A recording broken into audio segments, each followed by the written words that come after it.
أنا دلوقتي الأبلة سألتني فرحت أجاوب السؤال، لقيت نفسي نسيت السؤال ونسيت إجابة السؤال. أعمل إيه في الوقت ده؟ دايما الحاجة دي بتحصل معاك أنت، ولو ما بتحصلش معاك يبقى بتحصل مع ابنك ابن عمك أين مكان. فأنا هقول لك الطريقة النهاردة الكاملة، الطريقة الكاملة اللي مفيش حد قالها. أول حاجة إحنا عايزين نخش في الموضوع على طول، فيا ريت تصلي على النبي كده وتعمل لي لايك واشتراك تحت. أول حاجة إنك ما تتوترش، أنت عارف لو أنت توترت أنت بتخسر نفسك أصلا، تخسر نفسك. ما تتوترش خالص، وحافظ على هدوءك وحافظ على ثباتك بحيث ان انت تقدر تجاوب السؤال. تاني حاجة انك ما تسمحش لكلام اي حد. يعني انت لو وقفت مثلا في السؤال هتلاقي مثلا زميلك دي وزميلك دي بيقولوا لك الاجابة وانت مش واثق في اي حد منهم.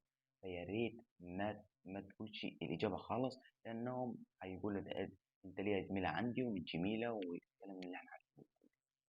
تالت حاجة إنك ما تردش على طول، وقف ثانيتين أو ثلاثة بحيث إن أنت تفكر في الإجابة وتحمل الإجابة كده وتعرف الإجابة الصح، بحيث إن أنت لو قلت على طول ممكن تقطع في الكلام، ودي ممكن يأذيك في الإجابة وممكن يأذيك في حاجات تانية. والدماغ البشري أصلا بيفكر في الموضوع ده إن أنت كده مش حافظ. فلو وصلت لحد هنا ما تنساش لايك واشتراك في القناة، وأهم حاجة طبعا سلام.